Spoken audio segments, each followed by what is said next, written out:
Isang malamig na dampi ng hiya ang gumapang sa batok ni Miguel de Luca habang pinagmamasdan niya ang babaeng papalabas ng kanyang opisina. Ito na ang ikatlong beses sa loob ng 2 linggo. 3 beses na tinanggihan ni Lina Reyes ang perang inaabot niya. Hindi ito isang malaking halaga. 1,000 piso lamang, kulang pa sa presyo ng isang tasa ng kape na iniinom niya tuwing umaga. Ngunit ang pagtanggi mismo ang tila isang sampal sa kanyang pagkatao. Hindi po kailangan, sir. Sapat na po ang sahod ko. Mahinang sabi ng babae kanina. Ang mga mata nito ay nakatutok sa sahig na marmol. Nakakatapos lang niyang pakintabin. Ngayon nakatayo si Miguel sa likod ng salaming pader ng kanyang penthouse office sa pinakatuktok ng isang gusali sa Bonifacio Global City. Tanaw mula roon ang buong syudad, isang karagatan ng mga kumukutitap na ilaw sa papalubog na dapit hapon. Ngunit ang mga mata niya ay nasa isang figura lamang, isang payat na babaeng naglalakad palayo sa lobi ng gusali, hawak ang isang pagod na bag. Hindi niya maintindihan ang sarili. Isang CEO na tulad niya na namamahala sa isang imperyo ng real estate ay hindi dapat nababagabag sa isang simpleng janitress. Ngunit may kung anong puwersa ang humilas sa kanya. Hindi awa kundi pagkainis na may halong pagtataka. Sa mundo niya lahat ay may presyo at lahat ay tumatanggap ng biyaya. Ang dignidad ni Lina ay isang wikang hindi niya maunawaan. Isang padalos-dalos na desisyon ang kanyang ginawa. Kinuha niya ang kanyang coat at sa halip na gamitin ang pribadong elevator, mabilis siyang bumaba gamit ang hagdanan ng mga empleyado. Lumabas siya sa gusali. Ramdam ang ambon na nagsisimula nang pumatak mula sa kulay abo na kalangitan. Doon sa di kalayuan nakita niya si Lina na may kasama ng isang maliit na batang babae. Ang anak nito marahil. Sinimulan niya itong sundan, nagpapanatili ng distansya ng mga 30 metro. Nagtago siya sa likod ng mga nagdaraang tao sa anino ng mga gusali. Pakiramdam niya ay isa siyang kriminal na sumusunod sa kanyang biktima. Ngunit hindi niya mapigilan. Kailangan niyang malaman. Kailangan niyang maintindihan kung anong klaseng tao ang tumatanggi sa tulong sa kabila ng kitang-kitang pangangailangan. Ang mga mamahaling sapatos ni Miguel ay lumilikha ng tunog sa basang semento. Sa unahan, magkahawak kamay na naglalakad si Lina at ang anak nitong si Maya. Nag-uusap sila, ngunit hindi marinig ni Miguel ang kanilang pinag-uusapan. Ang nakikita lamang niya ay ang pagod sa bawat hakbang ni Lina. Nilagpasan nila ang unang hintuan ng bus. Kumunot ang noon ni Miguel. Nilagpasan din nila ang pangalawa, ang pangatlo at ang pang-apat. Isang masakit na katotohanan ang tumama sa kanya. Diyos ko, nilalakad niya ang pauwi para lamang makatipid sa pamasahe. Ang bata na hindi lalagpas sa 6 na taong gulang ay halos tumatakbo na para lamang makasabay sa mahahabang hakbang ng kanyang ina. Ang damit nitong kulay rosas ay kupas na at may tastas sa laylayan. May hawak itong isang bagay sa kamay na hindi matukoy ni Miguel mula sa kanyang kinalalagyan. Naglakad sila ng halos 40 minuto. Unti-unting nagbago ang tanawin. Ang mga makabagong gusali ng BGC ay napalitan ng mga luma at nagdidikitang kabahayan. Ang malalapad na kalsada ay naging makikitid na eskinita.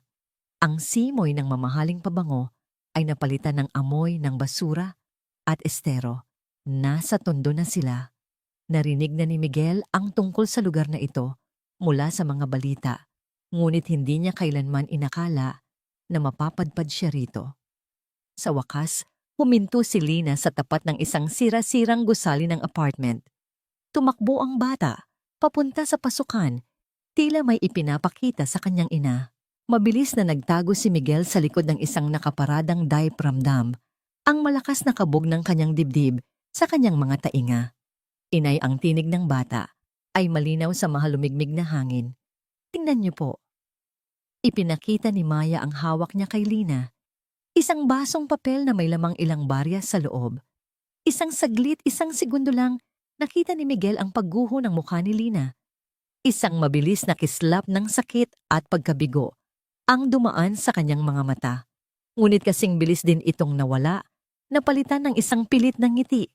Nakita ni Miguel kung paano nanginig ang gilid ng mga labi nito habang sinusubukang magpakatatag. Ang galing-galing naman ng katulong ko. Sabi ni Lina, ang boses ay malambing, ngunit may bahid ng pait. Kasya na po ba para sa itlog bukas? Tanong ng bata, ang inosenteng tanong nito ay parang isang punyal na bumaon sa puso ni Miguel. Yumuko si Lina at hinawakan ang mukha ng anak sa kanyang mga palad. Bukas anak, pangako bibili tayo ng itlog. Ngayon tara, bibili tayo ng masarap para sa hapunan. Tumayo siya at hinawakan ang kamay ni Maya. Naglakad sila patungo sa isang maliit na sari-sari store sa kanto. Sumunod si Miguel na nanatili. Sa kabilang kalsada, nagtatago sa mga anino. Mula sa maruming salaming bintana ng tindahan, kitang-kita niya ang eksena sa loob. Maingat na ibinuhos ni Lina ang mga barya mula sa basong papel papunta sa ibabaw ng salaming eskaparate. Ang may-ari ng tindahan, isang matandang babae na may suot na mandil at mukhang pagod na rin sa buhay, ay matiyagang binilang ang mga barya. May itinuro si Lina sa isang estante. Umiling ang tindera at may sinabi. Tumango si Lina, ang kanyang mga balikat ay bahagyang bumagsak at pagkatapos ay nagturo ng iba. Ilang sandali pa lumabas sila, dala ang isang maliit na supot na papel. Laman yon ay 2 piraso ng pandesal at isang maliit na supot ng gatas. Iyon lang. Iyon na ang buo nilang hapunan. Hindi sila pumasok sa gusali. Sa halip umupo sila sa gilid ng bangketa sa ilalim ng kulandong ng tindahan para hindi gaanong mabasa. Dahan-dahang inilabas ni Lina ang pandesal mula sa supot. Malamang ay mga tirang tinapay na yon mula pa kaninang umaga na ibebenta na sana sa mas mababang halaga. Hinati niya ito sa 2 at maingat na ibinigay ang mas malaking piraso kay Maya. Doon sila kumain sa gilid ng kalsada habang unti-unting lumalakas ang ambon. Ang mga sasakyang dumaraan ay nagsasaboy ng maruming tubig malapit sa kanilang paanan. Kinuha ni Maya ang supot ng gatas at uminom ng diretso mula roon. Pagkatapos pinunasan ni Lina ang bibig ng anak gamit ang likod ng kanyang palad, 1 kilos na puno ng lambing na tumusok sa dibdib ni Miguel na parang isang patalim. Inay, bukas po ba pwede tayong bumili ng mantikilyan? Tanong ng bata. Tingnan natin bukas anak ko. Sagot ni Lina. Ang boses ay kalmado pa rin. Nang matapos silang kumain, maingat na itinupi ni Lina ang supot na papel at itinago ang natirang gatas sa kanyang bag. Tumayo sila at pumasok sa madilim na pasilyo ng gusali. Naghintay si Miguel, 5 minuto, 10 minuto. Pagkatapos ay tumawid siya ng kalsada. Ang amoy sa loob ng gusali ay pinaghalong luma, mamasa-masa at basura. Ang mga pader ay puno ng sulat. Isang bintana sa 2 palapag ay basag at tinakpan lamang ng karton. Dahan-dahan siyang umakyat sa hagdanan. Ang hawakan nito ay umuga. Sa 3 palapag, isang mag-asawa ang nag-aaway ng malakas sa likod ng nakasarang pinto. Pagdating niya sa 4 na palapag, sa dulo ng pasilyo, may isang mahinang ilaw na sumisilip sa ilalim ng isang pinto. Sa isang maliit na butas sa kurtinang gawa sa lumang tela, sumilip si Miguel sa loob. At ang kanyang paghinga ay biglang naputol. Iyon ang nakita niya, isang kwartong halos walang laman. Ang pintura sa mga pader ay natutuklap na. Sa sahig ay may isang manipis na kutsyon na may punit-punit na kumot. Isang kahon ng karton ang nagsisilbing mesa. Isang bumbilya na nakasabit sa isang kawad na walang takip ang nagbibigay ng nag-iisang liwanag sa silid. Nililinis ni Lina ang mga sahig kong gawa sa Italianong marmol. Pinapakintab ang aking mga bintanang mula. Sahig. Hanggang kisame, inaayos ang aking mga kasangkapang gawa ng sikat na taga-disenyo at dito siya nakatira. Sa ganito, napaatras si Miguel mula sa pinto, ang puso niya ay dumadagundong. Pababa siya ng hagdanan na tila natitisod at paglabas niya ng gusali ay bumuhos ang malakas na ulan. Ngayon ang pag-ulan ay tila kasabay ng unos sa kanyang kalooban. Naglakad siya pabalik sa kanyang sasakyan, isang bagong-bagong BMW na nakaparada 3 kanto ang layo at umupo sa loob nanginginig ang mga kamay. Ang imahe ng maliit na batang nagpapakita ng mga barya sa kanyang ina ay paulit-ulit na naglalaro sa kanyang isipan. Ang paraan ng pagguhit ng sakit sa mukha ni Lina bago niya piliting ngumiti. Kasya na po ba para sa itlog bukas? Isang 6 na taong gulang na bata. Nag-aalala kung may pagkain ba sila para sa kinabukasan.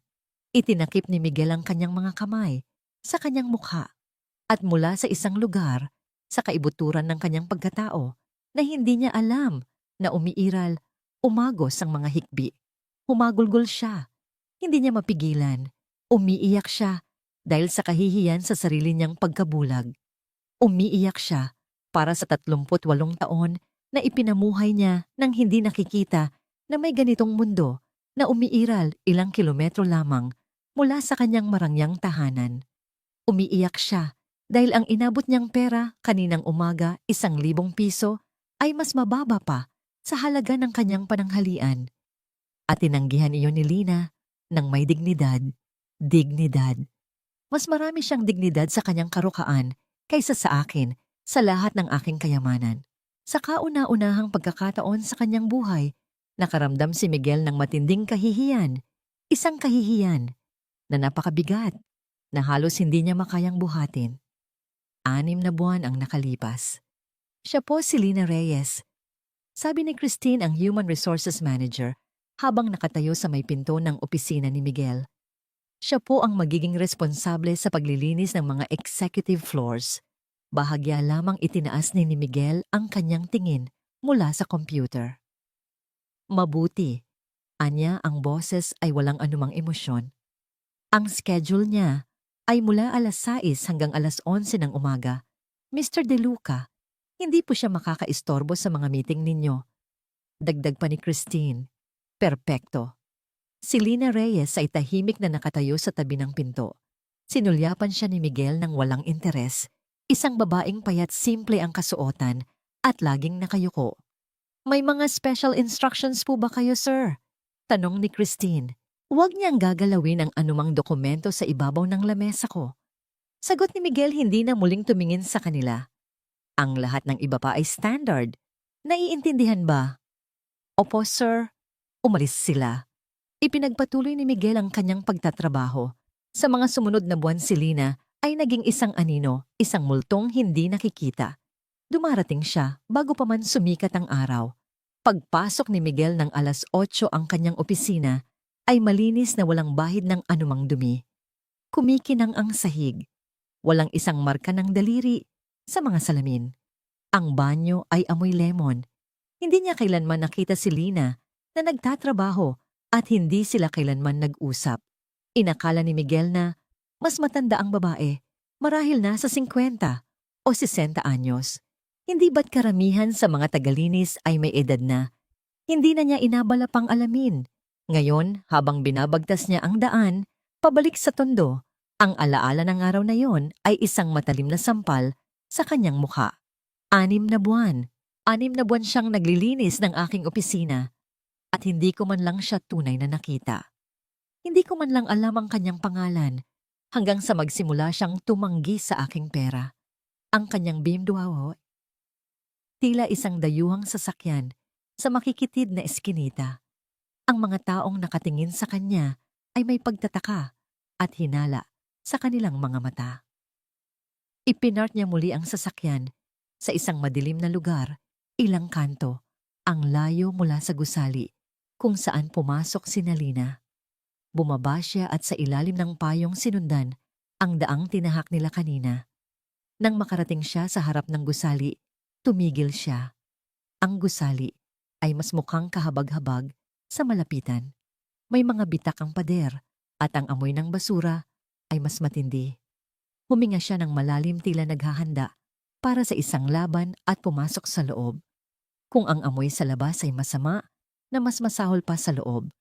Isang pinaghalong amoy ng kulob na bubulok na basura at hindi maipaliwanag na kahirapan. Ang tanging liwanag sa pasilyo ay nagmumula sa isang agaw buhay na bumbilya sa itaas. Sinimulan niyang akyatin ang hagdanan. Ang bawat hakbang niya ay lumilikha ng alingawngaw sa katahimikan. Ang hawakan ng hagdan ay gumigiwang sa bawat pagkapit niya. Sa ikatlong palapag umalingawngaw ang sigawan ng isang mag-asawang nag-aaway. Ang kanilang mga salita ay puno ng galit at hinanakit. Ipinagpatuloy niya ang pag-akyat. Ikaapat na palapag.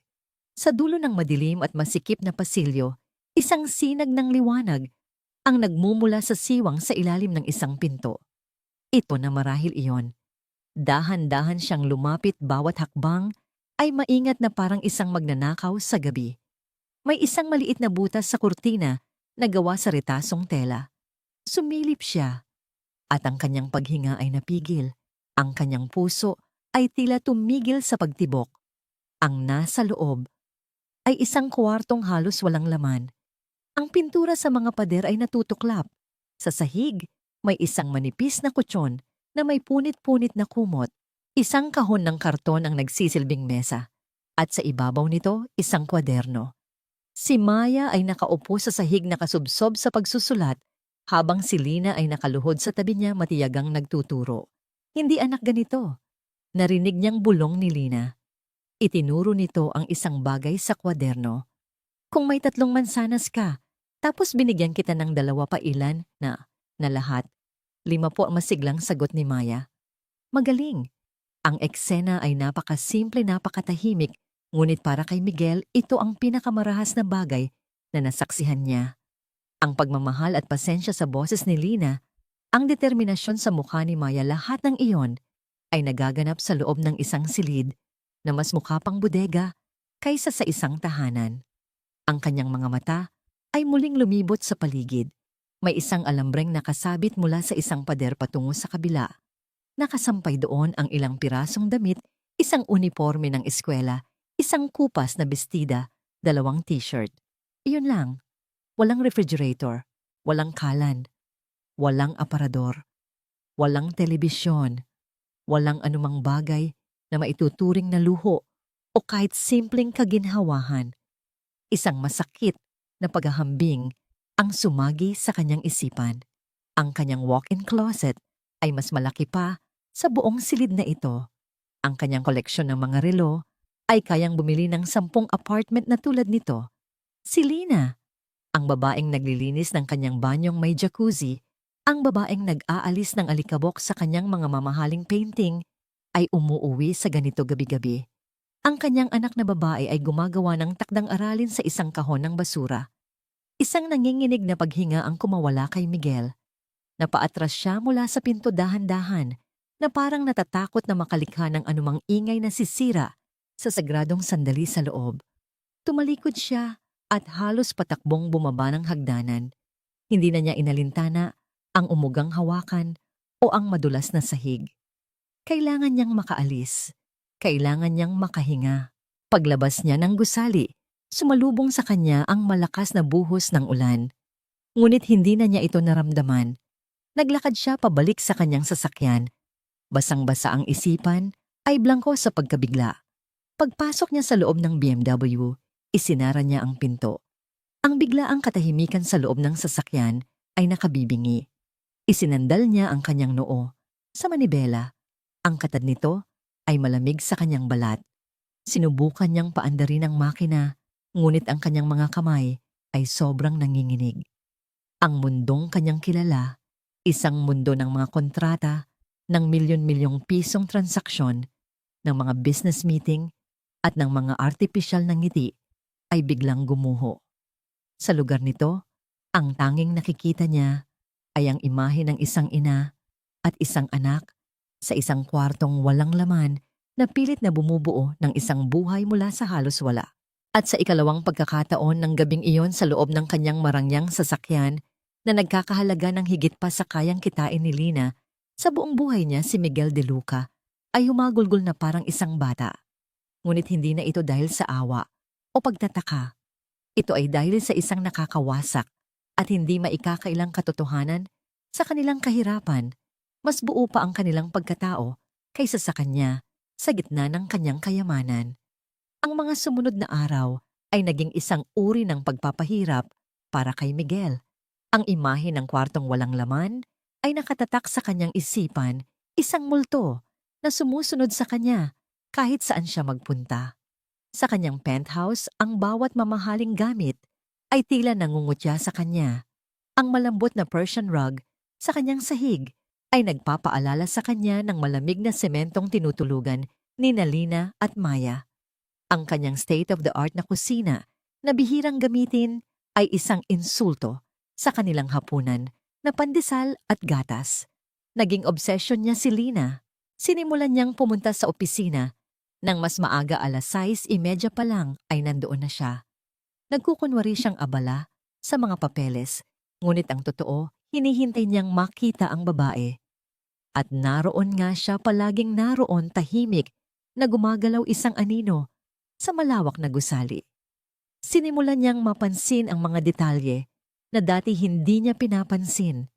Ang kanyang sapatos, isang luma, at itim na flat shoes ay may mga bitak na sa gilid at ang suwelas ay halos butas na.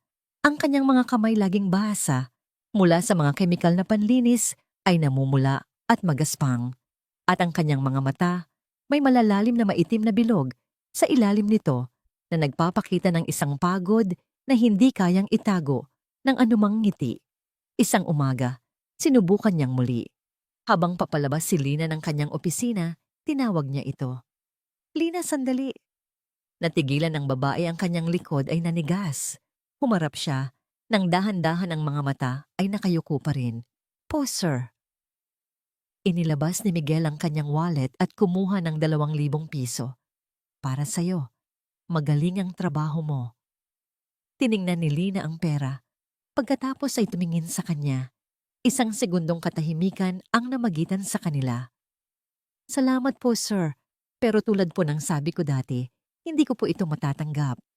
Isipin mo na lang na bonus. Pilit ni Miguel. Ang sahod ko po ay sapat na. Salamat po ulit. Ang boses niya ay mahinahon, ngunit may isang bakal na tigas sa likod nito na hindi matitinag. Tumalikod na ito at naglakad palayo bago pa man makapagsalita si Miguel. Naiwan siyang nakatayo roon, hawak ang pera, pakiramdam ay isang tanga. Ang pagtanggi ni Lina ay mas masakit kaysa sa isang insulto. Para itong isang salamin na nagpapakita kung gaano kababaw ang kanyang pag-unawa sa mundo. Para sa kanya ang pera ang solusyon sa lahat. Para kay Lina ang pera ay hindi katumbas ng kanyang dignidad. Kinabukasan sinubukan niya ang ibang paraan. Ipinatawag niya si Christine sa kanyang opisina. Gusto kong taasan ang sahod ni Lina Reyes. Diretsong sabi niya, doblehin mo.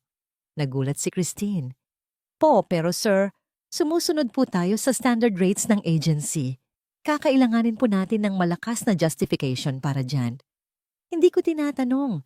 Ginagawa ko itong utos. Humanap ka ng paraan. Malamig na? Sabi ni Miguel. Nang araw ding iyon, ipinaalam ni Christine kay Lina ang tungkol sa pagtaas ng kanyang sahod. Ngunit sa pagtatapos ng araw, bumalik si Christine sa opisina ni Miguel. Ang mukha ay nag-aalala. Mr. De Luca, may problema po. Ano iyon? Tinanggihan po ni Lina ang increase. Nagtanong po siya kung bakit. Ang sabi niya, kung wala naman siyang ginawang mali o sobrang galing, hindi raw po niya kailangan ng pabor. Baka raw po may kapalit. Isang mainit na galit ang kumulo sa loob ni Miguel. Galit hindi kay Lina, kundi sa sarili niya. Maging ang isang simpleng gawa ng kabutihan ay nagmumukhang kahina-hinala dahil sa kung sino siya. Lumipas ang 1 linggo. Ang distansya sa pagitan nila ni Lina ay lalong lumaki. Halos hindi na siya tinitingnan ng babae.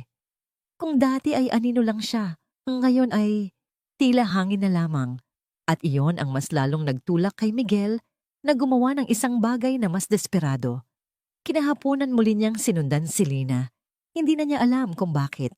Marahil ay gusto niyang masigurado na ligtas itong makakauwi. Marahil ay gusto niya lang muling masilayan ang mundo nito, ang mundong sumampal sa kanya sa katotohanan. Naglakad muli si Lina sa mahabang daan, patungo sa tondo, ngunit sa pagkakataong ito, may kakaiba. Bawat ilang minuto, humihinto siya at lumilingon sa likuran ang mga mata ay tila may hinahanap. Nanlamig si Miguel. Nagtatago siya sa likod ng mga poste at mga nakaparadang sasakyan, ngunit ang pakiramdam na natutuklasan ay hindi maalis. Malapit na sila sa lugar ni Nalina nang bigla itong huminto sa gitna ng isang eskinita. Hindi ito lumingon. Nanatili lamang itong nakatayo roon. Ang mga balikat ay tensyonado. Pagkatapos sa isang mabilis na kilos na hindi inaasahan ni Miguel, humarap ito. Diretso itong tumingin sa direksyon niya sa likod ng isang lumang kotse kung saan siya nagtatago. Ang mga mata nito ay nagliliyab sa isang emosyon na ngayon lang niya nakita, isang pinaghalong galit, sakit at matinding kahihiyan. At pagkatapos ay naglakad ito. Mabilis. Diretso papunta sa kanya. Walang nagawa si Miguel, kundi lumabas mula sa kanyang pinagtataguan. Tumayo siya roon sa gitna ng makitid na kalye habang papalapit si Lina. Ang mukha nito ay basang-basa ng pinaghalong ulan at luha. Bakit, Mamong? Ang salita ay halos isang pabulong na sigaw. Bakit niyo po ako sinusundan? Nanginginig ang boses nito, ngunit hindi sa takot. Sa galit. Lina, I can explain. Ipaliwanag ang ano? Sigaw niya mas malakas na ngayon at ang ilang mga nagdaraan ay napahinto at napatingin sa kanila. Nakinahabagan niyo ako na naaaliw kayong panoorin kung paano nabubuhay ang mga pobre. Para ano? Mr. De Luca, para may maikwento kayo sa mga mayayaman ninyong kaibigan. Hindi ganoon. Tanggi ni Miguel naramdaman ang pag-init ng kanyang pisngi. Kung ganoon ano? Anong kailangan niyo sa akin? Ang kanyang boses ay tuluyan ng nabasag. Maayos po akong nagtatrabaho. Hindi ako nagnanakaw, hindi ako nanggugulo. Bakit hindi niyo na lang ako hayaang mabuhay ng tahimik? Dahil nakita ko, ang mga salita ay lumabas na lamang sa bibig ni Miguel. Nakita ko kung saan ka nakatira. Nakita ko ang anak mo, nakita ko ang lahat. Ang kulay ay nawala sa mukha ni Lina. Ang galit ay napalitan ng matinding takot at pagkasuklam. Napaatras siya na parabang sinuntok. Pinagsamantalahan niyo ang kahinaan ko. Sinalakay niyo ang buhay ko. Wala kayong karapatan. Sa puntong yon, isang bagay sa loob ni Lina ang tuluyang nasira. Ang dignidad na matagal niyang iningatan, ang pader na itinayo niya sa paligid ng kanyang sarili para protektahan ang natitira niyang pagkatao ay gumuho. Sa harap ng mga usyoserong kapitbahay, sa gitna ng ambon, sa ilalim ng kulimlim na langit ng tondo, itinaas ni Lina ang kanyang kamay. Isang malutong na tunog ang umalingaw-ngaw sa eskinita. Ang sampal ay mabilis at malakas. Naramdaman ni Miguel ang hapdi sa kanyang pisngi, isang nag-aapoy na sakit na gumapang hanggang sa kanyang tainga. Ngunit mas masakit pa ang tingin sa mga mata ni Lina, isang tingin ng lubos na pagtatakwil. Magre-resign na ako. Sabi niya na bawat salita ay matigas at puno ng pinal na desisyon habang ang mga luha ay patuloy na dumadaloy sa kanyang mga pisngi. Hindi ko kailangan ng awa ninyo, lalo na ang pang-uusisan ninyo. Tumalikod siya at nagsimulang maglakad palayo. Ang mga balikat ay nanginginig. Naiwan si Miguel na nakatayo roon, hawak ang kanyang namumulang pisngi. Ang mga tao sa paligid ay nagbubulungan. Naramdaman niya ang kanilang mga mapanghusgang tingin. Ngunit wala siyang pakialam. Ang tanging nararamdaman niya ay ang nag-aapoy na marka ng palad ni Lina sa kanyang mukha at ang mas malalim na marka na iniwan nito sa kanyang kaluluwa. Ito ang sampal na matagal na niyang dapat natanggap. Ang sampal ng katotohanan, ang sampal ng dignidad. At sa sandaling iyon, alam niyang hindi na kailanman magiging pareho ang lahat. Nawasak niya ang anumang posibleng tulay sa pagitan nila. At sa unang pagkakataon, naramdaman niya ang bigat ng isang pagkakamaling hindi kayang ayusin ng pera. Ang sampal na yon ay hindi lang tumama sa pisngi ni Miguel. Tumagos ito sa pader ng kanyang pribilehiyo at bumasag sa pundasyon ng kanyang pagkatao. Habang pinagmamasdan niyang papalayo si Lina, isang anino na nilalamon ng dilim ng eskinita. Alam niyang ang nangyari ay hindi isang simpleng alitan. Ito ay isang deklarasyon. Isang hangganan na tinawid niya ng walang paalam at ngayon ang pinto pabalik ay isinara ng may puwersa. Sa kabilang banda para kay Lina, ang bawat hakbang palayo kay Miguel ay isang hakbang papalapit sa isang bangin. Ang galit na nag-udyok sa kanya na isampal ang kanyang palad ay mabilis na napalitan ng isang malamig at nakakaparalisang takot. Habang paakyat siya sa hagdanan na ng kanilang apartment, ang bawat baitang ay tila bumibigat, pasan ang bigat ng desisyong kanyang ginawa. Pagbukas niya ng pinto, nadatnan niya si Maya na mahimbing na natutulog sa kanilang kutsyon yakap, ang isang luma at tastas ng teddy bear. Ang payapang mukha ng kanyang anak ay isang matalim na paalala sa kung ano ang nakataya. Umupo siya sa sahig sa tabi nito, hinaplos ang buhok ng bata, at doon sa katahimikan ng kanilang kwartong, walang laman ang mga luha na kanina'y puno ng galit, ay naging luha ng purong desperasyon. Nawalan siya ng trabaho, ang trabahong nagbibigay sa kanila ng kahit papaano'y sapat na pambili ng pagkain at pambayad sa upa. Ang trabahong kinakapitan niya na parang isang hibla ng sinulid para hindi sila tuluyang malunod. Kinabukasan nagsimula ang bangungot. Maaga siyang gumising, nagluto ng natirang kanin at itlog, ang huling pagkain sa kanilang munting imbakan. Habang kumakain si Maya, pilit na ngumingiti si Lina, itinatago ang bagyong namumuo sa kanyang dibdib. "Inay, hindi po ba kayo papasok sa trabaho?" Tanong ni Maya, napansin ang hindi pagsusuot ni Lina ng kanyang uniforme. "Day off ni Inay ngayon, anak. Aalis lang ako saglit, hahanap ng bagong trabaho para mas malaki ang sahod natin." Pagsisinungaling niya, bawat salita ay parang lason sa kanyang dila. Iniwan niya si Maya sa kapitbahay nilang si Aling Remedios, ang may-ari ng sari-sari store, na pumayag na bantayan ang bata, kapalit ng pangakong babayaran niya sa susunod na araw. Dala ang isang lumang folder na may lamang kopya ng kanyang biodata, nilibot ni Lina ang Maynila. Pumasok siya sa bawat agency na makita niya sa bawat gusaling may nakapaskil na hiring. Ang resulta ay pare-pareho. "Kailangan po namin ng NBI clearance at reference mula sa dati ninyong employer," sabi ng isang babae sa unang agency. "Bakit po kayo umalis sa dati ninyong trabaho?" tanong ng isang lalaki sa pangalawa. "Bigla ang pagre-resign. Mukhang hindi maganda yan. Iwan nyo na lang po ang numero ninyo. Tatawagan na lang po namin kayo." Alam niya ang ibig sabihin ng mga salitang iyon. Walang tatawag. Sa isang industriyang ang tiwala ay ang pinakamahalagang puhunan, ang isang empleyadong umalis nang walang malinaw na dahilan at walang sulat ng rekomendasyon ay isang pulang bandila. Gabi na nang umuwi si Lina, pagod ang katawan at durog ang pag-asa. Wala siyang nakuha. Ang tanging dala niya ay ang mas manipis na pitaka dahil sa pamasahe at ang bigat ng kabiguan.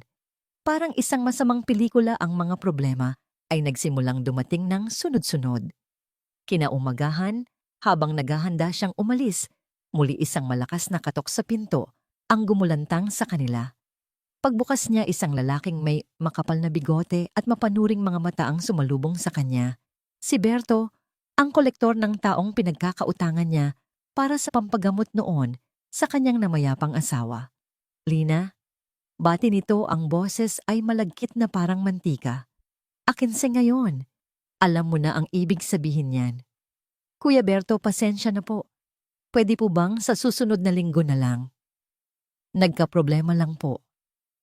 Pakiusap ni Lina, sinusubukang harangan ng pinto para hindi makita ni Maya ang bisita. Ngumisi si Berto, isang nangising hindi abot sa kanyang mga mata. "Lagi ka na lang may problema, Lina. Ang usapan ay usapan. Alam ng amo ko na may trabaho ka sa Makati. Isang tawag ko lang doon, baka pati iyon mawala sa'yo." Nanlamig si Lina sa banta. Hindi nito alam na wala na siyang trabaho. "Hindi po, huwag po, magbabayad po ako. Bigyan niyo lang po ako ng ilang araw." "3 araw," sabi ni Berto. Ang boses ay naging matigas. "Pagkatapos ng 3 araw, iba na ang magiging usapan natin." Umalis ito, nag-iwan ng isang babala na nakabitin sa hangin. Isinara ni Lina ang pinto, nanginginig ang mga tuhod. Sa gitna ng lahat ng ito, ang kanyang cellphone ay patuloy na tumutunog. Mga tawag mula sa isang numerong hindi pamilyar, ngunit alam niya kung kanino galing. Mga text message na sunod-sunod. "Lina, please kausapin mo ako. Patawarin mo ako. Hindi ko sinasadya. Hayaan mo akong tulungan ka. Ibabalik ko ang trabaho mo. Bawat mensahe ay binabasa niya at bawat mensahe ay nagdudulot ng isang alon ng galit at pagkasuklam. Tulong. Pagkatapos niyang sirain ang buhay ko, ang pagmamataas sa loob ni Lina ay sumisigaw. Hindi. Hinding-hindi siya tatanggap ng tulong mula sa lalaking iyon. Mas gugustuhin niyang magpakamatay sa gutom kaysa lunukin ang kanyang pride. Ibinlock niya ang numero ni Miguel. Ngunit ang pagmamataas ay hindi nakakabusog ng kumakalam na tiyan. Ang pagmamataas ay hindi nakapagbabayad ng utang.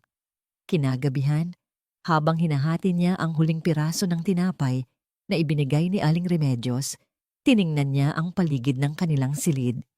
Ang tingin niya ay napadpad sa isang maliit na baul sa sulok. Dahan-dahan niya itong binuksan. Sa loob nakatago sa ilalim ng mga lumang damit ay isang bagay na nakabalot sa malinis na tela. Ang wedding ring ng kanyang yumaong asawa.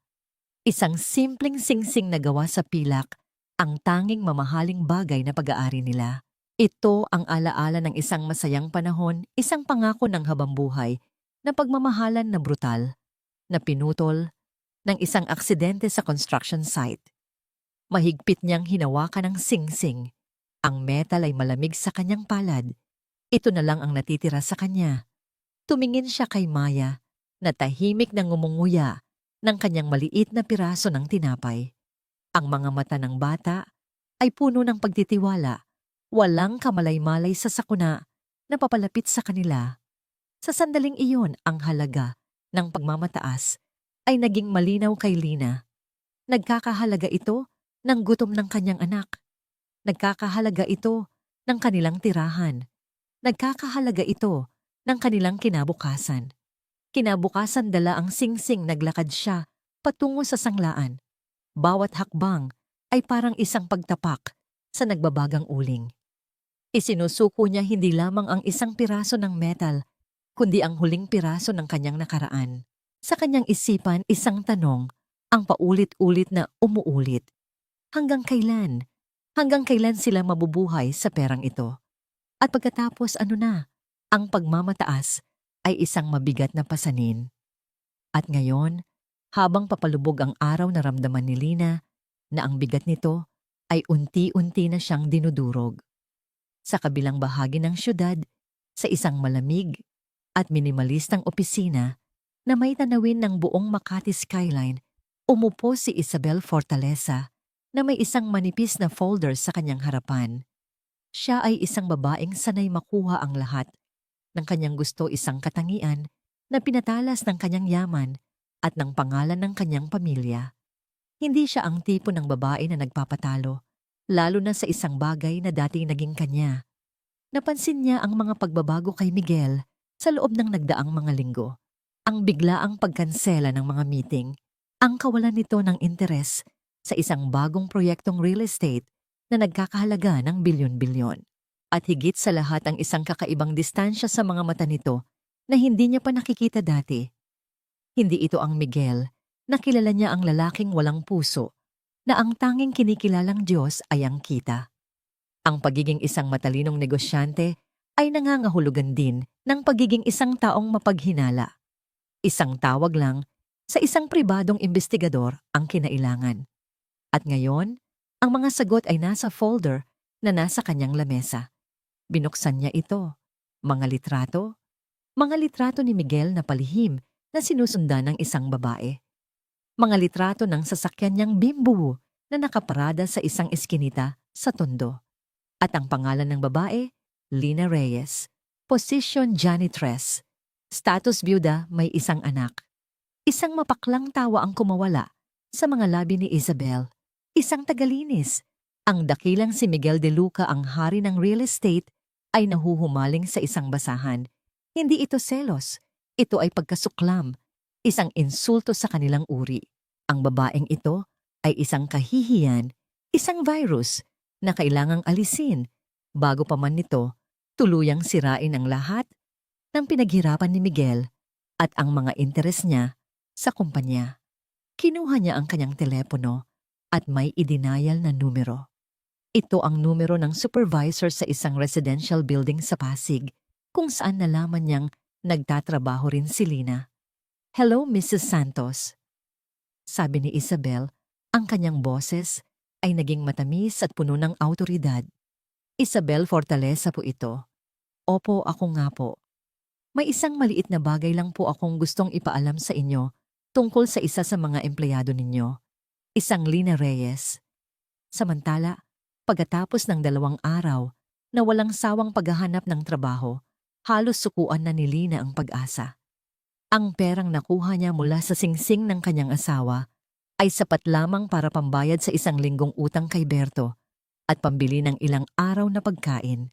Papalubog na muli ang araw nang tumunog ang kanyang telepono. Isang hindi pamilyar na numero. "Hello, si Lina Reyes po ito," sabi ng isang boses sa kabilang linya. "Ako nga po," sagot ni Lina, isang maliit na pag-asa ang sumibol sa kanyang dibdib. "Galing ako sa RCF Condominiums. Tumawag lang ako para ipaalam na hindi mo na kailangang pumasok bukas. Ang iyong serbisyo ay hindi na kinakailangan." Ang pag-asa sa dibdib ni Lina ay biglang naging yelo. Bakit po? May nagawa po ba akong mali?" "Isang desisyon mula sa management. Iyon lang. Salamat." Bago pa man makasagot si Lina, ibinaba na ang telepono. Nabitawan niya ang kanyang cellphone. Bumagsak ito sa sementadong sahig. 2 trabaho na wala sa loob lang ng ilang araw. Hindi ito maaaring maging isang pagkakataon. Isang malamig na takot ang gumapang sa kanyang likuran. May isang taong gustong sirain siya at alam niya kung sino ang may kapangyarihan para gawin iyon. Nang gabing iyon, hindi mapakali si Miguel. Hindi na siya tinatawagan o sinasagot ni Lina. Ang kanyang pag-aalala ay naging isang mabigat na bato sa kanyang dibdib. Sa isang desperadong kilos, tinawagan niya ang numero ng RCF Condominiums na nakuha niya mula sa file ni Lina sa HR. Nagpakilala siya bilang isang kamag-anak na nagtatanong lamang. Doon niya nalaman, si Lina ay tinanggal din sa trabaho. Isang pangalan lang ang pumasok sa kanyang isip: Isabel. Kinaumagahan, sumugod si Miguel sa opisina ni Isabel. Hindi na siya nagabala pang kumatok o magpaalam sa sekretarya. Pumasok siya sa loob na parang isang bagyo. Nadatanan niya si Isabel na kalmadong nagkakape habang nagbabasa ng isang business journal na para bang wala siyang anumang ginawang masama. "Anong ginawa mo?" Sigaw ni Miguel. Ang kanyang boses ay umalingaw-ngaw sa malaking opisina. Itinaas ni Isabel ang kanyang tingin, isang perpektong inarkong kilay ang tumaas. "Magandang umaga rin sa'yo, Miguel. Kung ang tinutukoy mo ay ang basurang yon na nagngangalang Lina Reyes, ginawa ko lang ang nararapat. Wala kang karapatan. Mayroon akong lahat ng karapatan." Tumayo si Isabel. Ang kalmadong ekspresyon ay napalitan ng isang malamig na galit. "Ako ang partner mo sa negosyo at pinoprotektahan lang kita mula sa iyong sarili. Pinababayaan mo na ang kumpanya dahil sa isang pulubi. Huwag mo siyang tawaging ganyan. Bakit, hindi ba totoo?" Lumapit si Isabel. Ang bawat salita ay isang patalim. Isang babaeng desperado at may anak. Sila ang pinakamagaling na manggaganso, Miguel. Gagamitin nila ang awa mo, lalamunin ka ng buo hanggang sa wala nang matira sa'yo. Hindi mo siya kilala. Kilala ko ang mga tulad niya at kilala kita. Kailan ka pa naging tagapagligtas ng mga mahihirap? Ang pagkahumaling mong ito ay isang sakit, isang kahibangan na sisira sa reputasyon mo at sa lahat ng ating pinaghirapan. Ang mga salita ni Isabel ay tumama kay Miguel, ngunit hindi sa paraang inaasahan nito.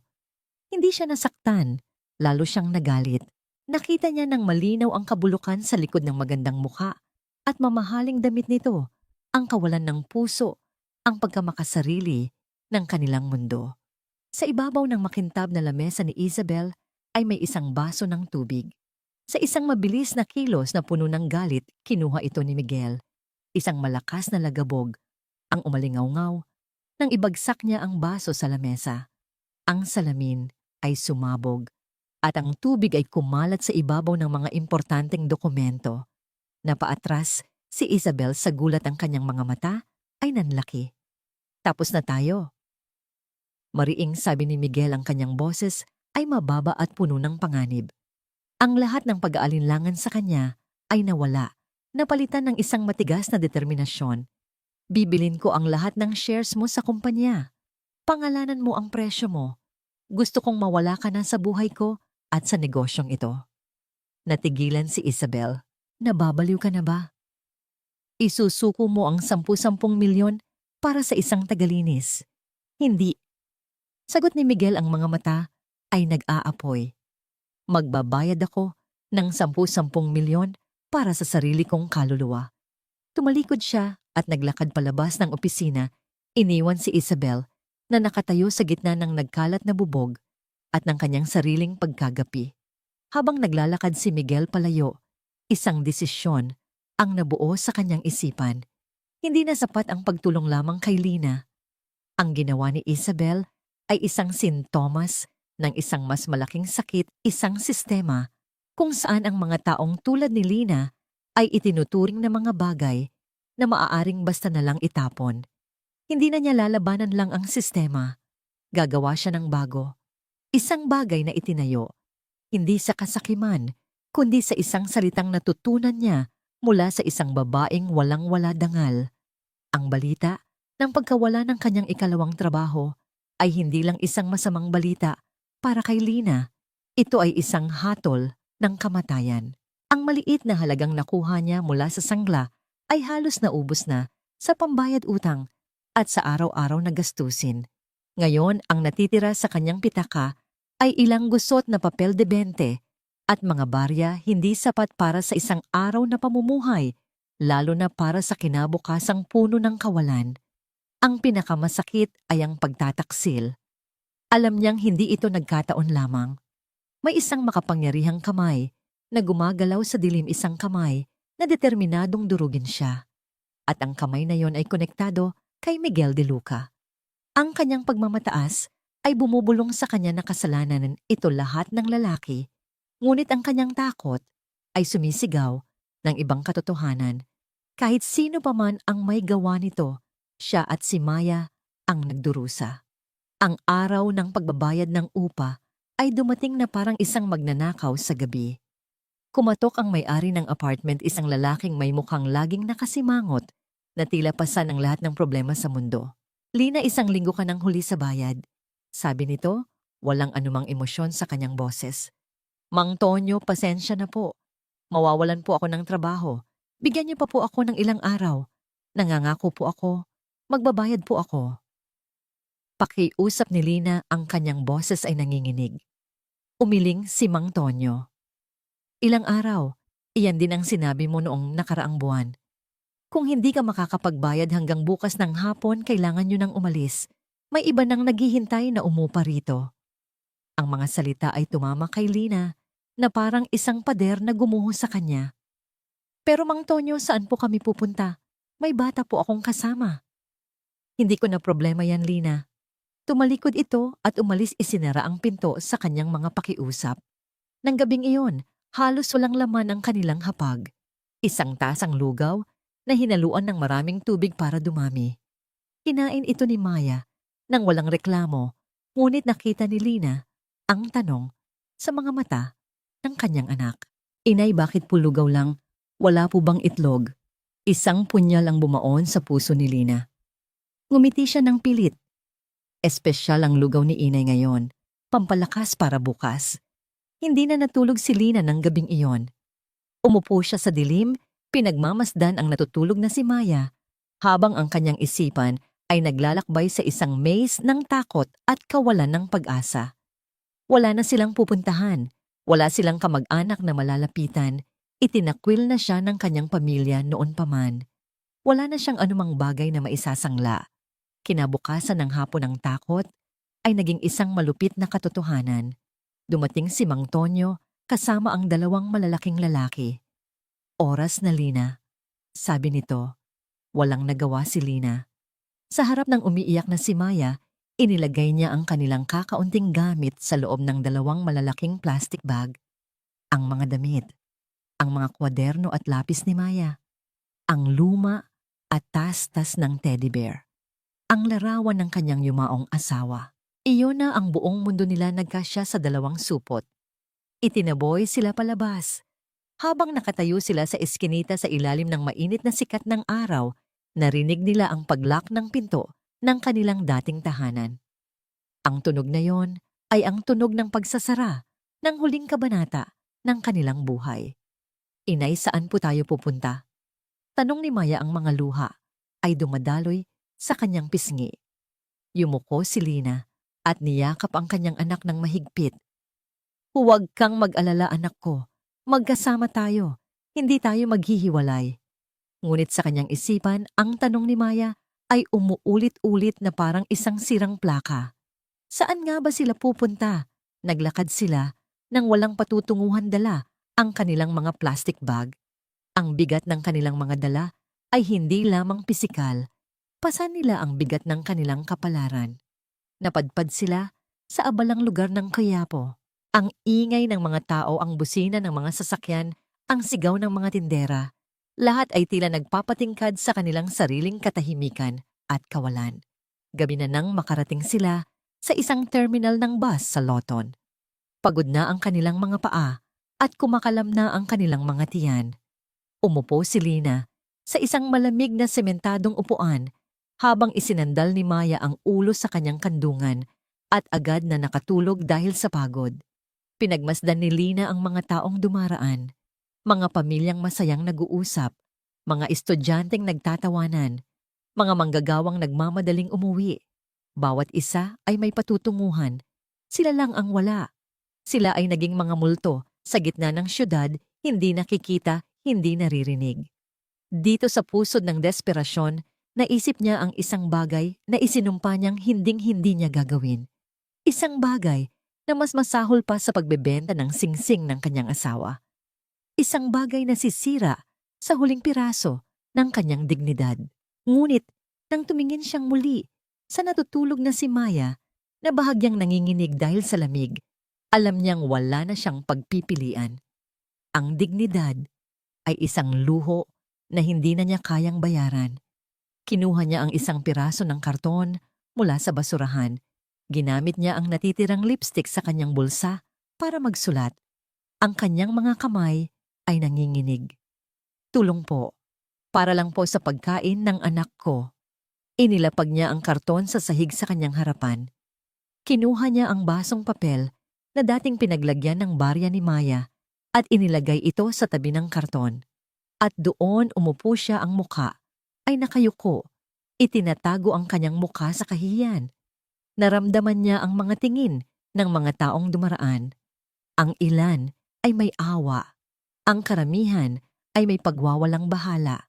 Ang iba ay may paghusga. Bawat segundo ay parang isang walang katapusang pagpapahirap. Isang matandang babae ang naghulog ng 10 pisong barya. Narinig niya ang kalansing nito sa baso. Diyos na ang bahala sa inyo, Ineng. Isang estudyante ang nag-abot ng kalahating piraso ng tinapay. Ngunit ang karamihan ay naglakad lang palayo. Habang nakaupo roon isang alaala, ang bumalik sa kanya si Miguel, nag-aalok ng pera, paulit-ulit. Tinanggihan niya. Ipinagmalaki niya ang kanyang dignidad. At ngayon, heto siya namamalimos sa mga estranghero para sa ilang barya. Isang mapaklang kabalintunaan. Nagising si Maya at nakita ang ginagawa ng kanyang ina. Inay, ano po yan? Huwag mo na lang tingnan, anak. Matulog ka na ulit. Pakiusap ni Lina, ang kanyang boses ay basag. Ngunit sa sandaling iyon, sa gitna ng ingay at abala ng terminal, isang pamilyar na boses ang kanyang narinig. Isang boses na nagpatigil sa pagtibok ng kanyang puso. Lina! Dahan-dahan itinaas ni Lina ang kanyang ulo. Nakatayo sa kanyang harapan si Miguel de Luca. Ang kanyang mamahaling damit ay gusot. Ang kanyang buhok ay magulo.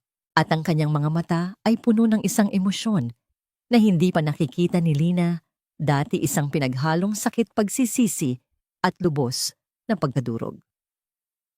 Nakita niya ang karton sa sahig. Nakita niya ang basong papel na may ilang barya. Nakita niya ang mga luha sa mata ni Lina. Nakita niya ang takot sa mukha ni Maya. Sa harap ng daan-daang estranghero, lumuhod si Miguel sa maruming sahig, kapantay ni Lina. Hindi niya inalintana ang mga mamahaling pantalon na dumidikit sa semento. Ang kanyang mga mata ay napuno ng luha. Patawarin mo ako. Bulong niya, ang kanyang boses ay basag sa pagpipigil ng hagulgol. Kasalanan ko ang lahat ng ito.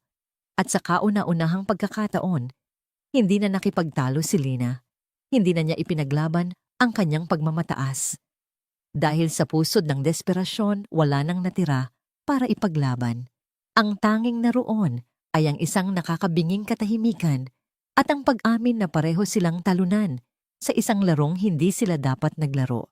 Walang nagsalita sa loob ng sasakyan ni Miguel habang binabagtas nila ang mga kalye ng Maynila. Ang tanging maririnig ay ang mahinang tunog ng wiper na humahawi sa ambon sa salamin at ang pigil na paghikbi ni Maya na nakasandal sa balikat ng kanyang ina. Si Lina ay nakatingin lamang sa labas ng bintana. Ang mga ilaw ng syudad ay dumadaan na parang mga mantsa ng kulay sa isang blangkong canvas. Ang kahihiyan ay isang mabigat na kumot na bumabalot sa kanya. Napakabigat na halos hindi na siya makahinga. Hindi sila dinala ni Miguel sa isang marangyang hotel sa Makati o BGC. Sa halip, pumasok sila sa isang maliit na kalye sa Stamesa at huminto sa tapat ng isang simple at malinis na inn. Hindi ito magarbo, ngunit ang lugar ay disente at mukhang ligtas. Ito ang unang pahiwatig na may nagbago sa lalaki. Hindi niya ipinapangalandakan ang kanyang yaman. Nagbibigay siya ng kanlungan. Kinuha ni Miguel ang 2 plastic bag ng kanilang mga gamit. Kumuha na ako ng kwarto para sa inyo. Sabi niya sa receptionist na binayaran na niya kanina pa. Walang anumang pag-aalangan, ibinigay ng receptionist ang susi. Ang silid ay maliit ngunit malinis. May 2 kama na may puting kumot, isang maliit na banyo, at isang bintanang nakatanaw sa isang tahimik na kalye. Para kina Lina at Maya, na ilang oras pa lang ang nakalipas, ay natutulog sa sementadong sahig ng isang terminal. Ito ay isang palasyo. Magpahinga na kayo, mahinang sabi ni Miguel. Inilapag ang mga bag sa paanan ng isang kama. Hindi siya tumingin ng diretso kay Lina, tila binibigyan ito ng espasyo ng respeto sa kanyang nasirang dangal. Babalik ako bukas ng umaga. Magdadala ako ng almusal. Tumangulang si Lina, hindi makatingin sa kanya. Bago umalis si Miguel, lumingon siya kay Maya. Matulog ka ng mabuti, bata. Nang makasara ang pinto, doon lamang bumuhos ang mga luhang kanina, papinipigilan ni Lina. Niyakap niya si Maya at magkasama silang umiyak, isang iyak ng pagod ng takot at ng isang maliit nanginginig na patak ng ginhawa.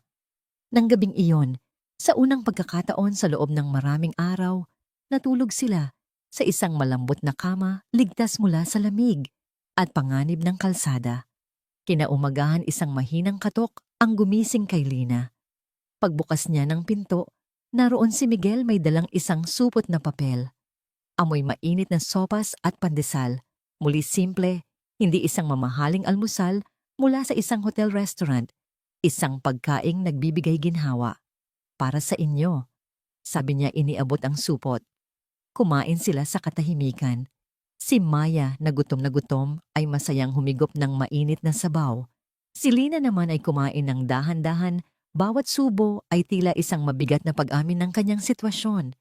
Pinagmasdan sila ni Miguel mula sa kabilang upuan, hindi nagsasalita, naghihintay. Nang matapos silang kumain, huminga ng malalim si Miguel. Inilapag niya sa ibabaw ng maliit na mesa ang isang brown folder. Hindi pera, isang folder. Lina, panimula niya, ang kanyang boses ay seryoso at walang bahid ng awa. Hindi ako naparito para bigyan ka ng limos. Nag-angat ng tingin si Lina, ang kanyang mga mata ay puno ng pagtataka at pag-aalinlangan. Ang nangyari sa'yo, ang ginawa ni Isabel, ang ginawa ko. Lahat ng yon ay nagmulat sa akin sa isang katotohanang matagal ko nang dapat nakita. Ang sistema ay sira at sawang-sawa na akong maging bahagi nito. Binuksan niya ang folder. Sa loob ay may mga papeles, isang business registration, mga plano. Nagtayo ako ng isang bagong kumpanya, sabi niya. Isang kumpanya ng cleaning services. Pero iba ito. Itinuro niya ang pangalan na nakasulat sa itaas ng dokumento, Dangal Integrated Services. Dangal. Pamgia. Ang salita ay tumama kay Lina na parang kidlat. Gusto kong ang kumpanyang ito ay maging lugar kung saan ang mga empleyado ay hindi tinatratong parang mga makina o basahan. Pagpapatuloy ni Miguel, isang lugar na may tamang sahod, may benepisyo, may respeto. Pero hindi ko alam kung paano sisimulan. Nakikita ko lang ang mga numero sa papel. Hindi ko naiintindihan ang totoong buhay, ang totoong hirap. Tumingin siya ng diretso sa mga mata ni Lina. Ang tingin niya ay hindi na tingin ng isang CEO sa isang janitress. Ito ay tingin ng isang taong humihingi ng tulong.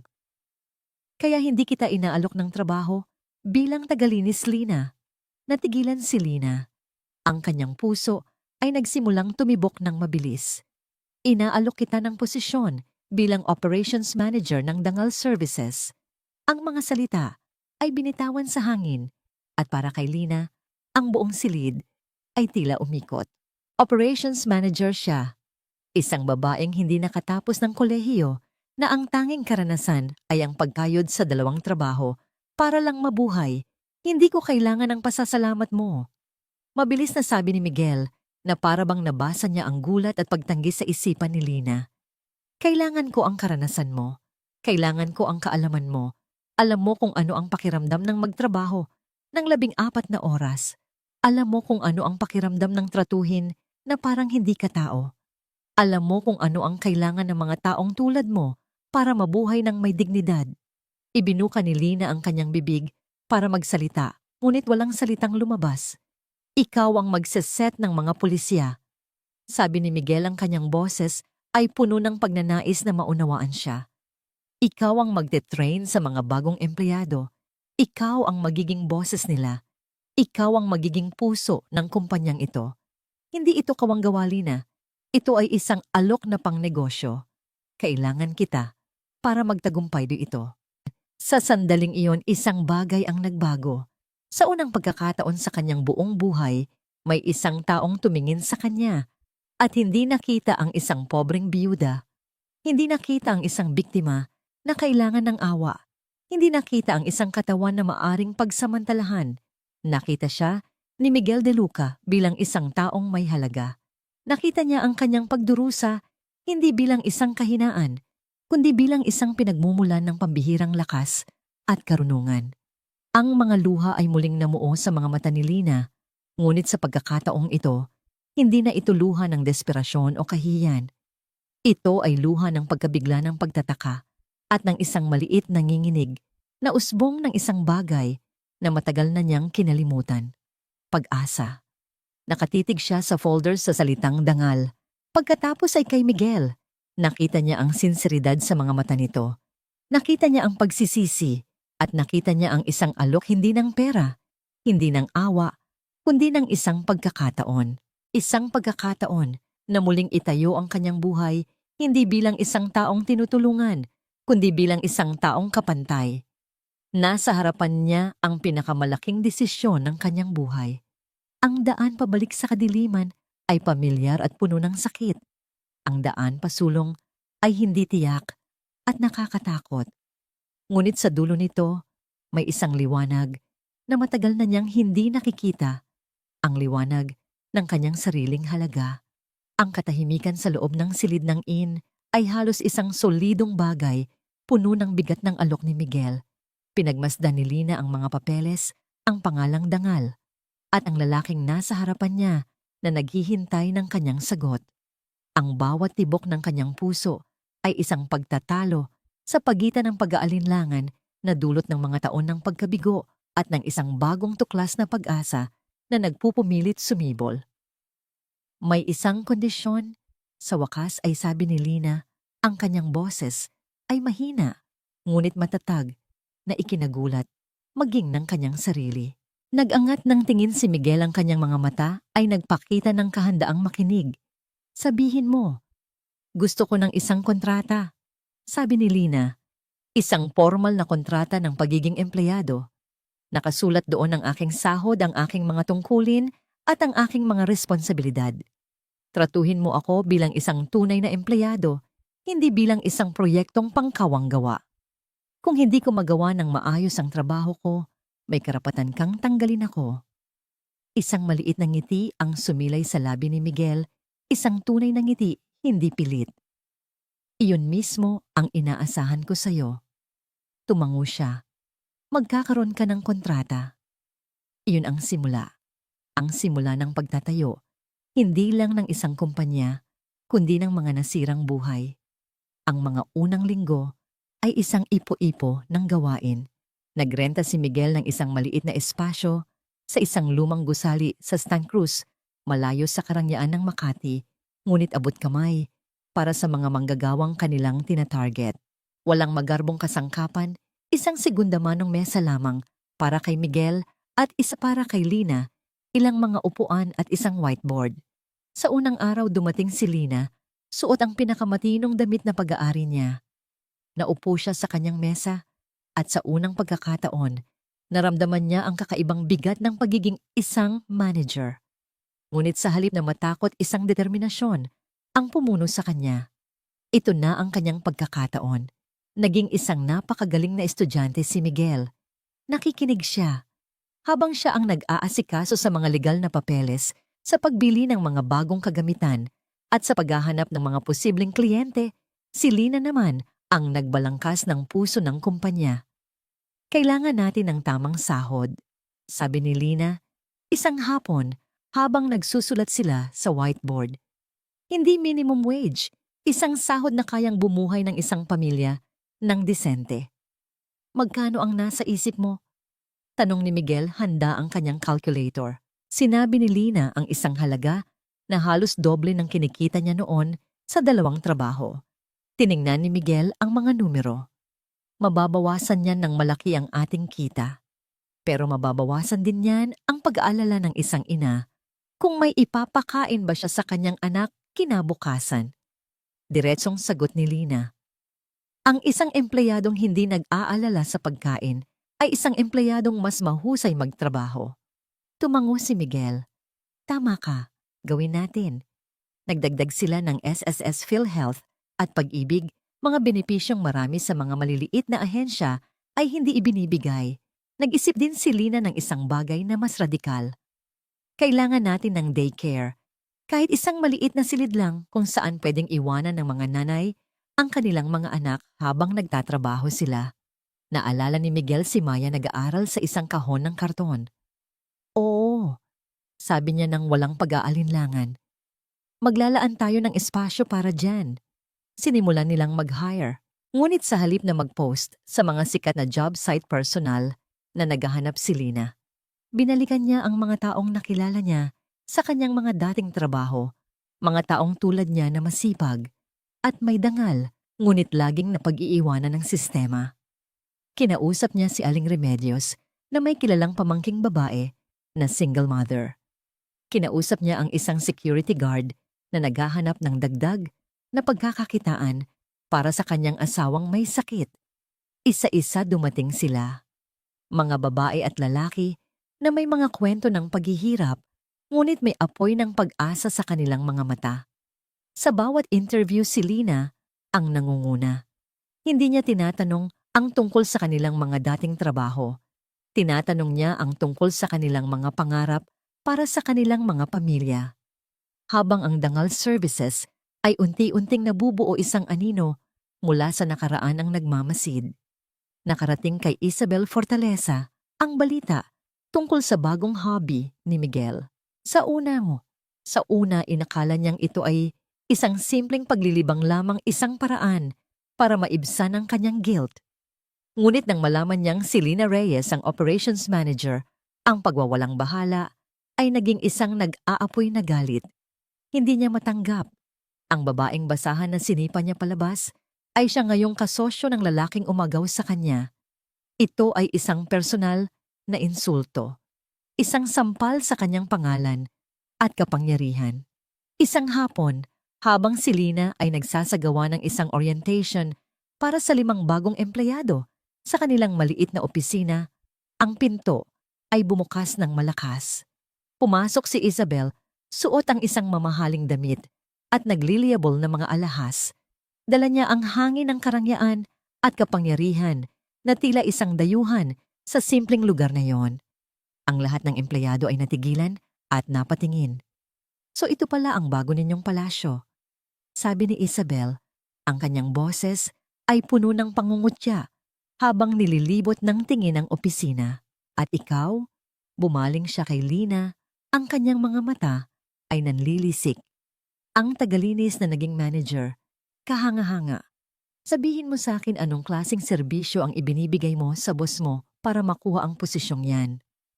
Ang bulgar na insinuation ay nagpanting sa taingan ng lahat. Namula ang mukha ni Lina, ngunit bago pa man siya makasagot, lumapit si Isabel. Huwag kang mag-alala, hindi ako naparito para makipagtalo sa isang tulad mo. May kinuha siyang isang baso ng tubig mula sa water dispenser sa sulok. Naparito lang ako para ibigay ang nararapat sa'yo. At sa harap ng mga bagong empleyado, sa harap ng lahat, ibinuhos ni Isabel ang malamig na tubig sa ulo ni Lina. Ang malamig na likido ay dumaloy sa kanyang buhok sa kanyang mukha at tumulo sa kanyang damit. Si Lina ay natigilan hindi makagalaw sa pagkabigla at matinding kahihiyan. Ngunit sa sandaling iyon, bumukas ang pinto ng opisina ni Miguel. Nakita niya ang lahat, ang basang-basa na si Lina, ang mga empleyadong tulala, at si Isabel na may isang mapanagumpay at malupit na ngiti sa kanyang mga labi. Walang sigawang naganap. Walang dramatikong pagtatalo. Kalmado ngunit may isang nakakatakot na lamig sa kanyang boses, nagsalita si Miguel. Security, sabi niya sa intercom, kahit wala naman silang security. Palabasin ninyo ang babaeng ito at siguraduhin ninyong hindi na siya muling makakatapak sa gusaling ito.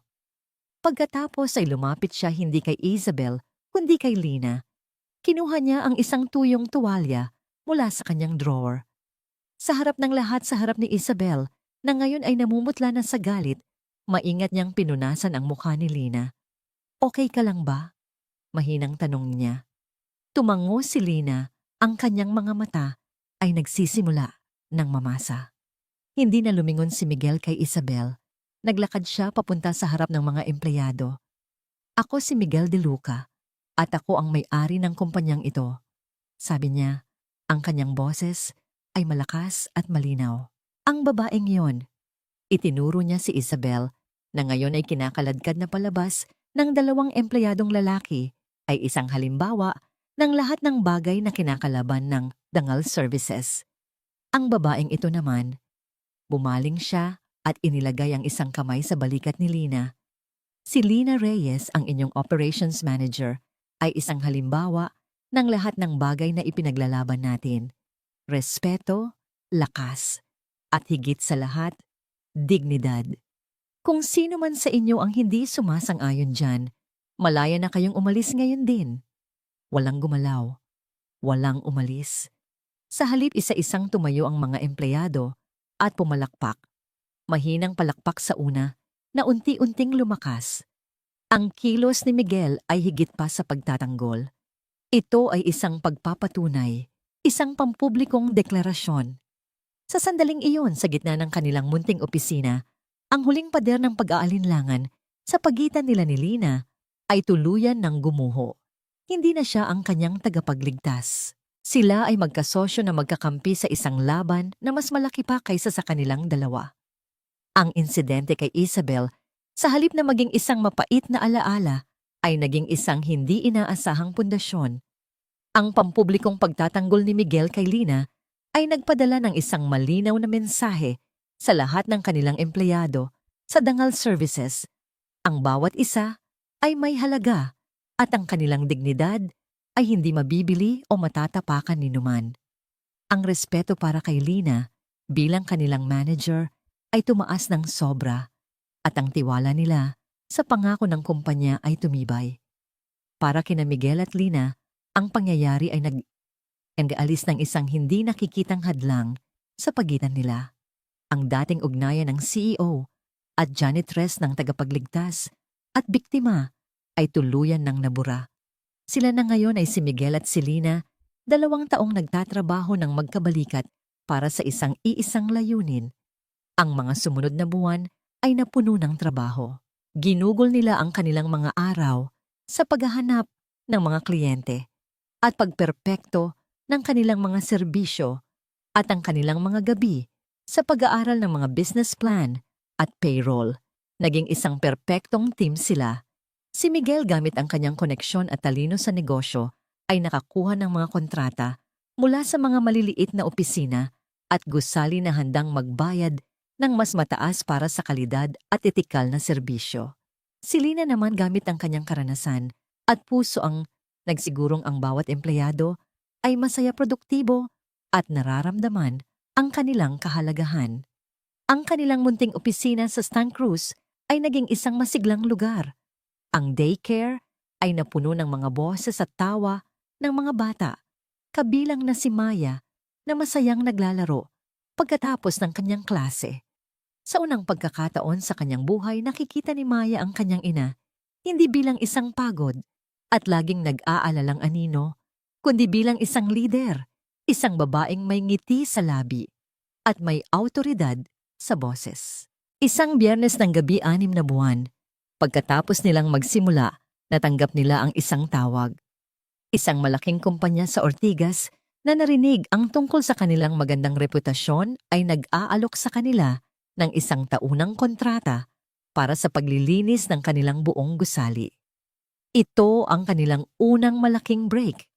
Para ipagdiwang, nag-organisa si Lina ng isang simpleng salo-salo sa opisina. Nag-ambagan sila para sa pansit pizza at soft drinks. Ang hangin ay puno ng kasiyahan at pasasalamat. Pinangunahan ni Miguel ang isang maikling talumpati. Pinupuri ang sipag at dedikasyon ng lahat, ngunit ang kanyang mga mata ay laging bumabalik kay Lina. Ang tagumpay na ito ay hindi dahil sa akin. Sabi ni Miguel, itinaas ang kanyang baso ng soft drinks. Ito ay dahil sa bawat isa sa inyo at higit sa lahat. Dahil sa puso ng kumpanyang ito, ang ating operations manager, si Lina Reyes. Nagpalakpakan ng lahat. Ngumiti si Lina, isang nangiting nahihiya, ngunit puno ng orgulyo. Sa unang pagkakataon, naramdaman niyang ang palakpak ay para sa kanya dahil sa kanyang nagawa at hindi dahil sa awa. Unti-unting nagpaalam ang mga empleyado hanggang sa ang natira na lamang sa opisina ay sina Miguel at Lina. Ang mga kalat ng party ay nasa paligid, ngunit sa halip na maging magulo ang tanawin, ay tila isang testamento sa kanilang tagumpay. Ang katahimikan na bumalot sa kanila ay hindi na awkward. Ito ay komportable, puno ng mga hindi sinasabing salita. Hindi ko ito magagawa kung wala ka, Miguel, sabi ni Lina habang pinupulot ang ilang mga paper plate. Mas hindi ko ito magagawa kung wala ka, sagot niya. Tinutulungan itong magligpit. Tumigil sila sa kanilang ginagawa at nagkatinginan. Ang distansya sa pagitan nila ay ilang pulgada na lamang. Ang ilaw mula sa kalye sa labas ay lumilikha ng isang malambot na anino sa mukha ni Lina, nagpapatingkad sa lakas na ngayon ay malinaw na makikita sa kanyang mga mata. Wala na ang dating takot at kawalan ng pag-asa. Nagbago ka, mahinang sabi ni Miguel. Lahat tayo nagbago, sagot ni Lina. Dahan-dahan iniangat ni Miguel ang kanyang kamay at hinaplos ang pisngi ni Lina. Ang kanyang paghipo ay magaan at puno ng paggalang. Hindi pumalag si Lina. Sa halip, bahagya niyang isinandal ang kanyang mukha sa palad nito, isang kilos ng pagtitiwala na matagal niyang ipinagkait sa mundo. Lina, bulong ni Miguel, ang kanyang boses ay puno ng isang emosyon na matagal na niyang itinatago. Hindi ko na alam kung paano ito sasabihin nang hindi nagmumukhang mali. Pero sa loob ng mga buwan na ito, habang pinapanood kitang bumangon, habang nakikita ko ang talino mo, ang tapang mo, hindi ko maiwasang mahulog. Ang pag-amin ay nakabitin sa hangin sa pagitan nila. Ito na ang sandaling kinatatakutan at inaasam ni Lina. Ang takot na baka ang nararamdaman niya ay pasasalamat lamang at ang pag-asam na baka ang nararamdaman niya ay totoo. Miguel, alam kong putol niya. Alam kong ako pa rin ang boss mo. Alam kong may utang na loob ka. Pero maniwala ka sa akin, hindi yun ang habol ko. Handa akong maghintay, kahit gaano katagal. Hanggang sa makita mo ako, hindi bilang si Miguel De Luca ang CEO, kundi bilang si Miguel lang. Tinitigan siya ni Lina, sinusuri ang bawat linya sa kanyang muka. At ang nakita niya ay hindi na ang aroganteng bilyonaryo na sumunod sa kanya sa tondo. Ang nakita niya ay isang lalaking nagkamali, isang lalaking nagsisi, at isang lalaking handang baguhin ang kanyang buong mundo para lang itama ang mga bagay. At sa sandaling iyon, alam niyang ang nararamdaman niya ay hindi na lamang pasasalamat.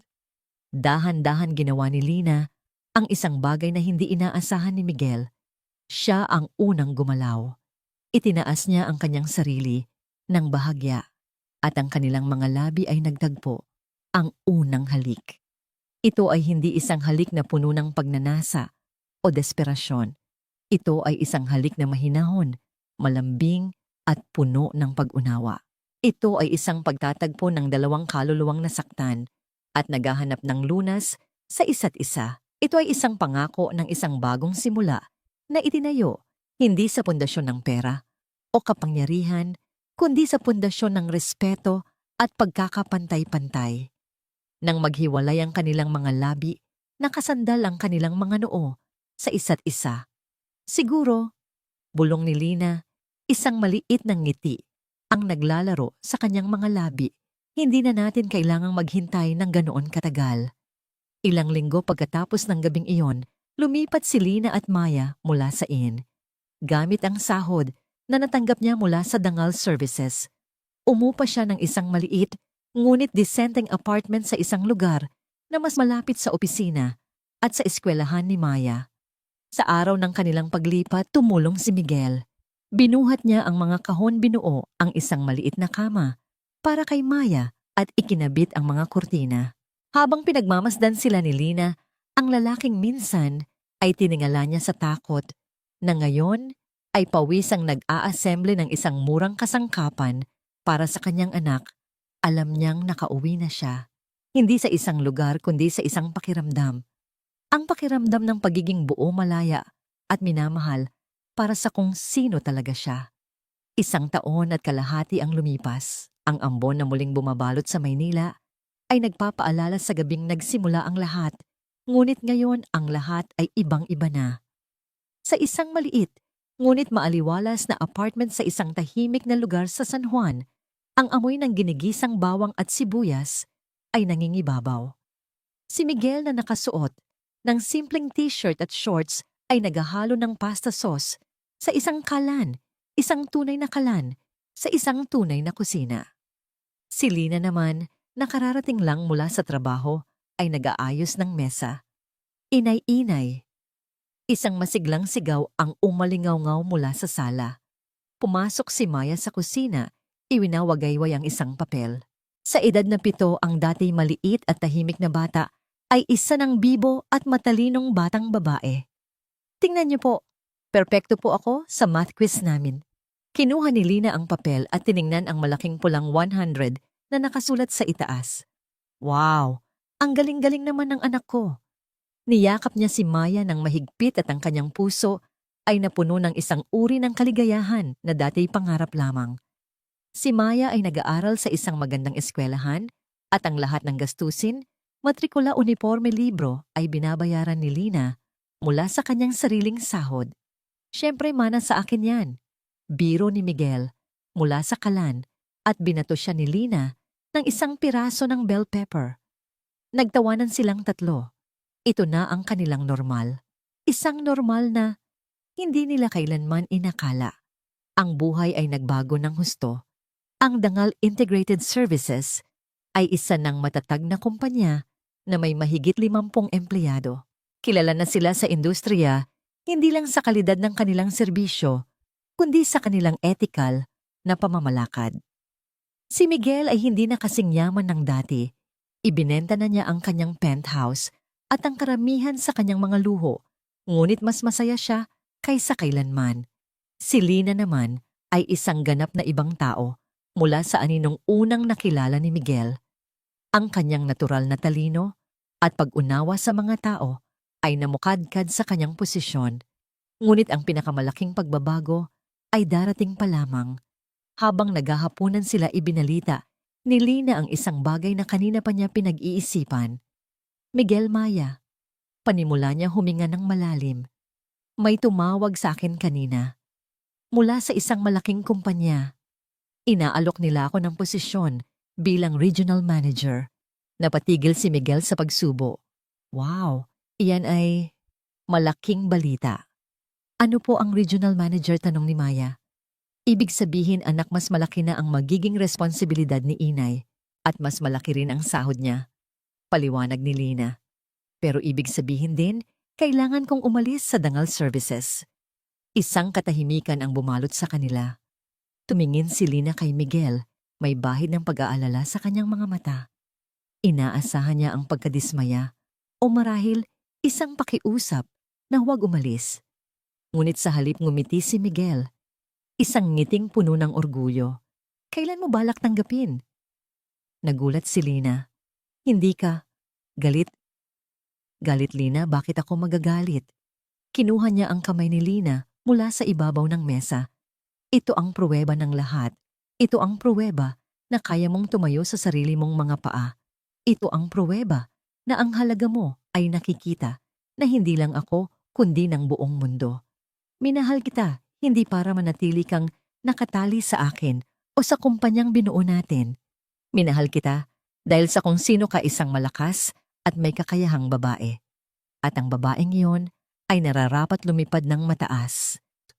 Ang mga salita ni Miguel ay isang balsamo sa huling mga sugat ng pag-aalinlangan sa puso ni Lina. Ang takot na baka ang kanilang relasyon ay nakatali pa rin sa utang na loob ay tuluyan ng naglaho. Ang pag-ibig na ibinibigay ni Miguel ay isang pag-ibig na nagpapalaya. So ibig sabihin po, mas marami na tayong pambili ng ice cream. Masayang tanong ni Maya na nagpatawa sa kanilang dalawa at nagpagaan sa seryosong usapan. Oo, anak, mas marami na tayong pambili ng ice cream, sagot ni Lina habang ang mga luha ng kaligayahan ay nagsimulang mamuo sa kanyang mga mata. Makalipas ang ilang buwan, sa isang simpleng Sabado ng hapon, habang naglalakad sila sa isang parke, huminto si Miguel.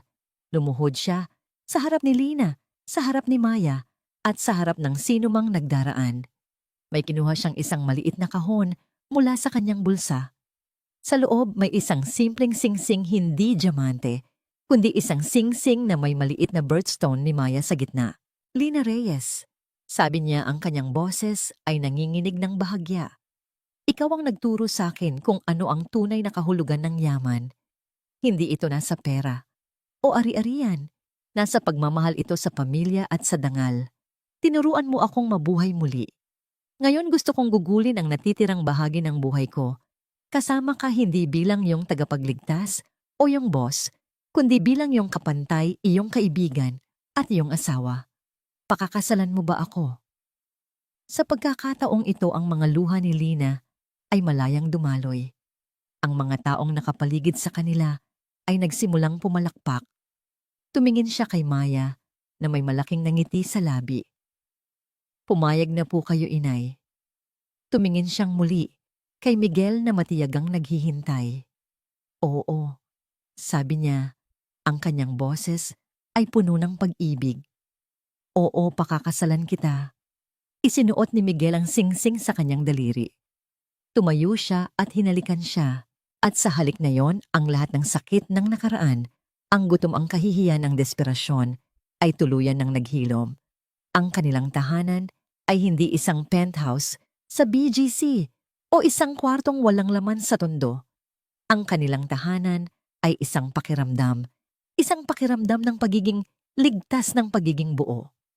Nang gabing iyon, habang tinutulungan ni Maya si Lina na maghugas ng pinggan sa kanilang maliit na kusina, bigla itong nagsalita. Inay, masaya po ako. Masaya rin ako, anak. Sagot ni Lina. Alam niyo po kung bakit ako masaya? Tanong ni Maya. Tumingin ito sa paligid, sa kumikinang na kalan, sa refrigerator na puno ng pagkain sa mesang pinagkainan nila bilang isang pamilya. Dahil sa wakas po, sabi ng bata, ang kanyang mga mata ay nagniningning, Mayroon na tayong tahanan na may totoong kusina. Niyakap ni Lina ang kanyang anak. Sa simpleng mga salitang yon, nasuma ang lahat ng kanilang pinagdaanan at ang lahat ng kanilang narating. Ang isang totoong kusina. Hindi lang ito isang lugar para magluto. Ito ay isang simbolo ng init ng kasaganaan ng normalidad at higit sa lahat ng pag-ibig na kanilang itinayo mula sa wala. Ito ang kanilang dangal at ito ay sapat na higit pa sa sapat. Ito na ang lahat.